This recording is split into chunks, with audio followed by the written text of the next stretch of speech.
Hi Capricorn, welcome to your quantum reading with me, Jocelyn, the Quantum Queen. Oh, sorry, I was I was looking for my other deck because I didn't think I put it there. So yeah, this is for Capricorn, Sun, Moon, or Rising, and as always, welcome to my cross watchers. Cross watcher. You could be dealing with a Capricorn, and the message could be for you. So feel free to take it however it resonates with you and your situation. Keep in mind that these are general and timeless readings, and if you guys are wanting to book a one-on-one, my website information is down below in the description box. If you want to just go ahead and subscribe to my website, that way you'll just get an email notification whenever the availability opens up. And as always, thank you guys for liking, subscribing. And thank you for all of the ways that you guys have supported the channel. I appreciate it so much. Okay. Oh, that is a very interesting combination. All right, all right. Okay. Sorry, I know I'm being dramatic. Okay, in the center, the first one that popped out is the King of Swords. And we have 3 court cards right here. All right. So it does look like in some way, shape, or form, you're dealing with some other peeps.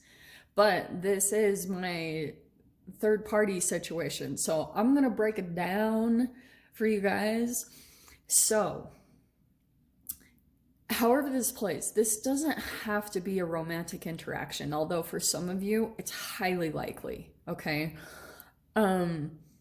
This feels a little bit like a weird, like, chaser thing, okay? I feel as though there's someone here in the dynamic, let's say the King of Swords, okay? Because, you know, it's interesting that the Queen of Wands is popping out with it, and the Maiden of Wands. 2 fire. But, I mean, besides that point, there's just like, I still feel like this is a bit of a bleed over from the Leo full moon energy, because we're obviously not in a fire season. Like, we're moving into, I mean, we're still in Aquarius season, but that could be representative. So, Cap, you could be dealing with fire signs or air signs. Doesn't matter though. What matters right now, especially, is Mercury retrograde. And I feel as though what's happening, especially like this whole coming out of the fog and the haze of last year, there's really interesting transitions going on in relationships. And that could be happening for you, whether it's romantic or this is work or family. I feel as though there's like this breaking away a little bit, because you see how her attention is turned over here, his attention is there, and then this person is kind of like on the side. There's like something going on in a dynamic where, and this could play out in your parents. That's why I'm going to try to touch base on a few different scenarios that I'm picking up on, okay? Because one of them could be like this person who has all of this one's attention because she's not looking at him. And it's almost like this person has figured out this is the only way to really get the attention of the King of Swords, because she's like not even looking at him, but this person is. I almost feel like and don't get too caught up by the energies. Like the Maiden of Wands, there could be age dynamics here, but this Maiden of Wands could also be representative of new, like, or there's like new attention or attention wanting from these two, but it's not really happening because this person's attention is all over here, because it's like, since she's turning away, it's that whole chaser thing. Like all of a sudden, all of his attention is over here at this one. And mainly because it doesn't even matter on the history so much, honestly, in this dynamic. It could be that this person seems younger or less mature as this Queen of Wands. That's why the King of Swords is like, whoa, she has some form of confidence that this person hasn't totally achieved. So I have no idea, Cap, where you fall in this dynamic. You could be the King of Swords, where you're looking at someone who's got their attention elsewhere, or you could even be the person, like, let's say that this is a little bit of a narcissistic dynamic, okay? The way I see these play out is sometimes that, like, these two are pretty similar as far as attraction, but sometimes the way that you kind of can break away from the entanglement is that there's almost like a hero that comes in. It's like, not all heroes wear capes. It's like someone that comes in and kind of breaks the attention away from this one so that they can get their energy and confidence back, because this person might come in and deplete one of them. So we're going to dive in because there's definitely lots more to cover on this. Those are the basics of the dynamic. So let's jump in here, okay? There's almost like this interesting, it's all shadow stuff, okay? It's kind of like those rejection and abandonment issues or something. That's why the whole runner chaser stuff comes up, because there's like this appeal and a charm to someone who's emotionally unavailable. Let's see. It does feel a little bit too like a power play, because the shadow side of the King of Swords, it says sternness, injustice, manipulative, coldness, and cruel. And King of Swords, the shadow side of him, can be like mind games. So I almost feel as though this person is going to be kind of like one word has 1,000 meanings type of a person, like talks in riddles, or the way that they communicate things, it's not very upfront. They like do it through a third party or that type of a thing. It's kind of like that passive aggressive ridiculousness. Okay. All right, we got a flipper on the ground. If I can get it, hold on. Okay. First card out is Strength, which is the Leo card. Okay, so there is a strong influence of Leo or any fire sign really, but there's a little bit of this interesting play going on with the Strength card coming underneath the Queen of Wands. It's almost like one person in this dynamic achieved some type of, they're almost like recognizing that the only way that they can maintain strength in this connection is not by actually connecting with this person. It's actually by not showing any interest. And so that's why, like, it's a little bit conflicting, because there could be a little bit of a desire to connect here. There's definitely a lot of fire and passion, attraction stuff going on. I don't like it though, honestly. Okay, let's see.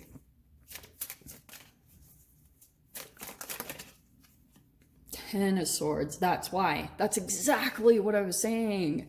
Because that is pretty much telling me that that's the manipulation, okay? That's the ending of a really difficult, painful cycle of understanding, like, lots of shadow stuff, flawed ways of thinking, one thought that you had that took you down this path and ultimately had to teach you these really hard lessons. And then there's the Lovers with the Gemini card. So yeah, I do feel like this is a really strong soulmate bond, all that good stuff, but came with a lot of really hard lessons, and probably a lot of it had to do with courage, you know, gathering your strength, finding ways, because, oh, I love this actually. The French word for heart is coeur. Coeur? I'm not saying it right, but it's like similar to courage. And which it's interesting that they are connected. You know, courage is tied to vulnerability and opening up your heart. And I feel as though that's part of the lesson that was involved with this person, is finally understanding that you couldn't truly be vulnerable with this person because the entanglement, that person already wasn't. And that's when those dynamics turn into one-way relationships, are really selfish, one person taking, the other giving, is based off of whether there's vulnerability in the connection or not, and opening up of emotions and the heart. So we have the Page of Pentacles. That's very interesting. I'm going to see what that is about. Okay. Oh. All right. Pretty much what this is saying is that I feel as though there's some form of an offer coming in. It feels as though also for some of you guys, there is some type of a tangible something coming in. It could be a new something after this painful ending. You know, that something new is coming in that you can rely on, something stable. It could be a person, but more than anything, you're like relying on something else, possibly work. There's just some type of new material thing coming in that I feel as though is going to help you to walk away. Also, see how this Eight of Cups, there's a chain, there's all this fog.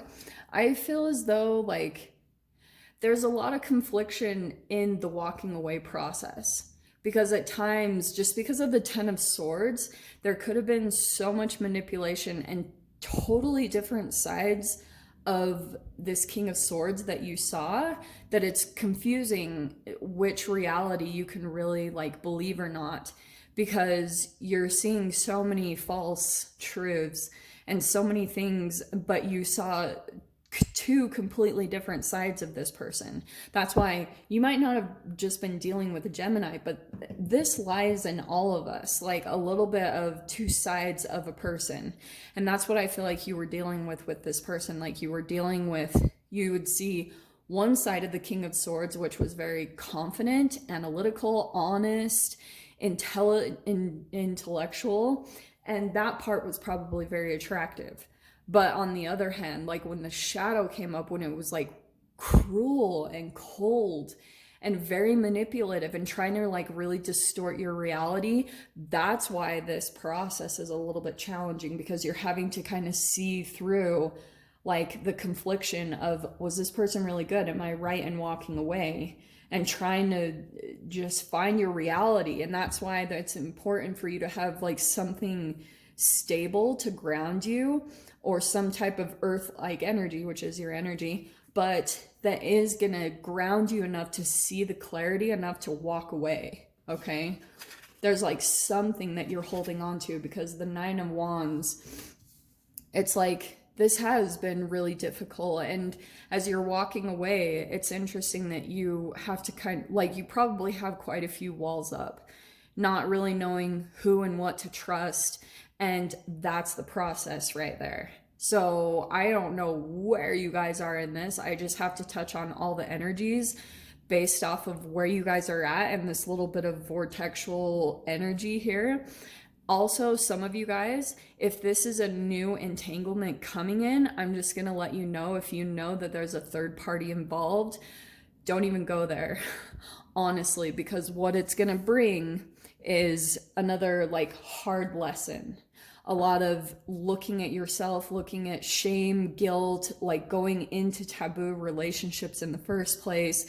And it will eventually turn into this disappointment. You're having to walk away and making your journey harder. So that's for some of you. If you're like, if this is a new entanglement coming in, it's like, learn your lessons, but don't get involved, especially sexually, because that is strongly coming out.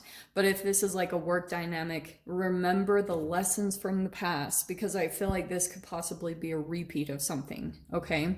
So I'm gonna dive into the extended, see whatever else wants to come out about this. If you guys wanna join me over there, feel free, go down below, click on the Vimeo link, and I'll see you over there. But Cap, if this is where we leave things, I'm sending you guys so much love, wishing you all the very best, and I'll see you in your next reading. Take care.